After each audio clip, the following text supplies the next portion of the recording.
नमस्कार, आप देख रहे हैं सी न्यूज। मैं हूं आपके साथ अभिषेक शर्मा। सी न्यूज पर आप सभी का स्वागत है। सी न्यूज पर वक्त है न्यूज आवर का। इस न्यूज आवर में आइए नजर डालते हैं इस खास खबर पर।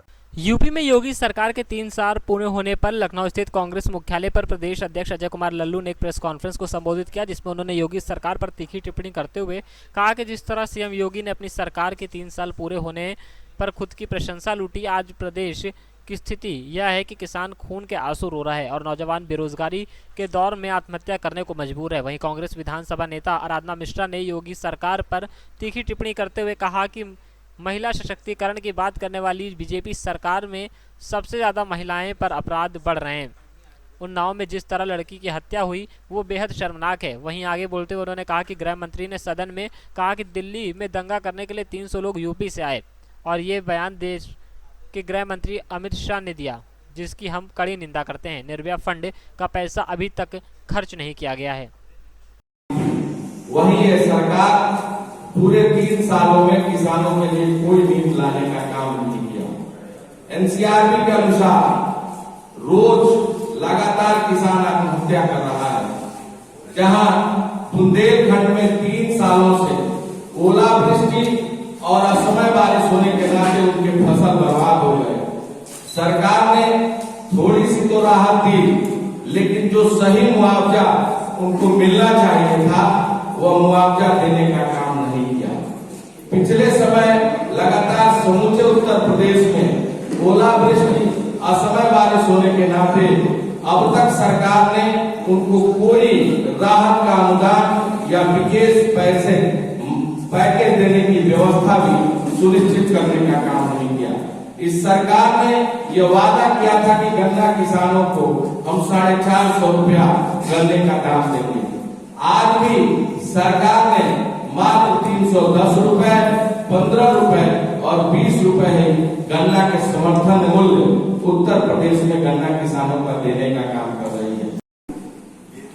आज 3 साल पूरे होने पर तो एक दिन पहले कल मुख्यमंत्री योगी आदित्यनाथ जी द्वारा अपनी आत्म प्रशंसा पर जो बात रखी गई, कांग्रेस पार्टी लगातार जन मुद्दों पर सड़क से लेकर सदन तक संघर्ष करती रही, जनहित की लड़ाई लड़ती रही और अपना आरोप पत्र जनता के समक्ष आपके द्वारा रखना चाहती है। सरकार के आत्म प्रशंसा के 3 साल में जनता रही बेजार। रोज हो रहे हत्या और बलात्कार, बदहाल किसान, बेरोजगार और युवा परेशान, गड्ढा मुक्त सड़कें, असुरक्षित समाज, व्यापारियों का बुरा हाल, सशक्ति कन्याएं, बीमार अस्पताल, तो कैसे कहें उपलब्धियों में रहा यह 3 साल। निश्चित रूप से इसको प्रकाशित करने का काम किया। मिर्जापुर के मिड डे मील में नमक रोटी के सवाल को अगर एक पत्रकार ने उठाया, उसके खिलाफ मुकदमा लिखवाकर इस सरकार ने जेल भिजवाने का काम किया। सोनभद्र में मिड डे मील में 1 लीटर में 32 बच्चों को दूध पिलाकर रिकॉर्ड बनाने का काम इस भारतीय जनता पार्टी की सरकार ने किया। 3 साल में लगातार हजारों स्कूल के बच्चे परीक्षाओं, किताब का इंतजार करते रहे। टेंडर में कमीशन तय नहीं हो पाया, इसलिए सरकार उसका टेंडर नहीं कर पाई और की भी तो उसमें भारी अनियमितताओं का सामना हुआ। माध्यमिक शिक्षा में अनुसूचित जाति और पिछड़े वर्ग की छात्रवृत्ति की कटौती की गई और 3 साल से आज तक वो भारी अनियमितता के शिकार हैं। उच्च शिक्षा में पीएचडी में रिसर्च स्कॉलर को मिलने वाले फेलोशिप अनुदान में की गई भारी कटौती और छात्र जिससे सबसे ज्यादा परेशान रहे।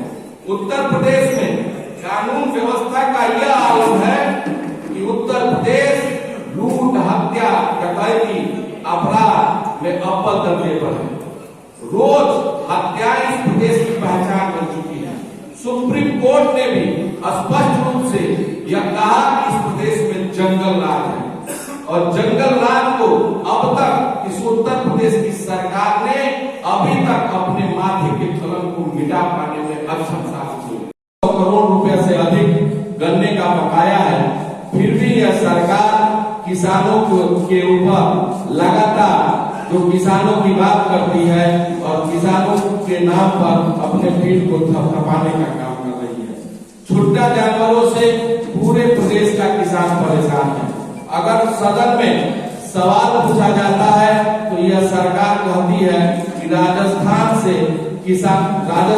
आवारा पशुओं को भेजकर उत्तर प्रदेश के किसानों को परेशान किया जा रहा है।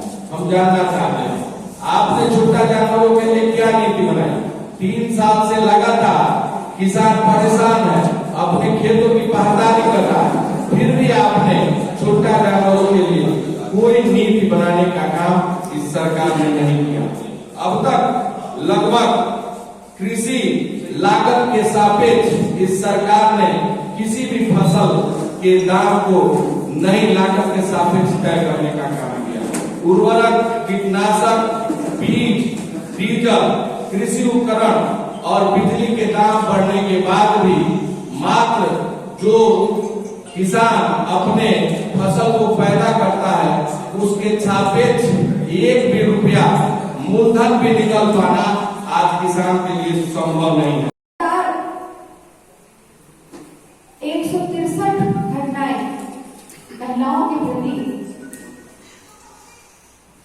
चाहे वो दहेज की हो, उत्पीड़न की हो, रेप की हो, छेड़खानी की हो, सामूहिक बलात्कार की हो, इस तरह की घटनाएं लगातार हो रही हैं। हर घंटे 7 महिलाओं पर हिंसा हर घंटे उत्तर प्रदेश में हो रही है। आज 2016 से लेकर और 2018 का जो एनसीआरबी का डेटा आया है उसके हिसाब से महिलाओं पर जो अत्याचार हो रहे हैं, जो अपराध हो रहे हैं, उसमें उत्तर प्रदेश में लगातार बढ़ोतरी आई है।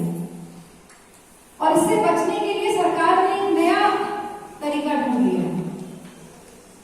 सरकार इन घटनाओं को जो महिलाओं के प्रति हो रही है उनको रजिस्टर ही नहीं कर रही है। जब तक वो घटनाएं हमारे पत्रकार साथियों के माध्यम से अखबारों में और टीवी चैनलों पर नहीं छपती हैं, नहीं दिखाई देती, तब तक सरकार उन पर कोई कार्रवाई नहीं करती। और सबसे बड़ा उदाहरण है जिस तरह से उन्नाव में घटना हुई आज से 2 वर्ष पहले, जिसमें भारतीय जनता पार्टी के विधायक स्थानीय। लखनऊ से सी न्यूज संवाददाता अली नकी की रिपोर्ट। सी न्यूज के इस न्यूज़ार में फिलहाल इतना ही। देश और प्रदेश की तमाम बड़ी खबरों को जानने के लिए आप बने रहिए हमारे साथ और देखते रहिए सी न्यूज। हर खबर आपके साथ, आपके हाथ।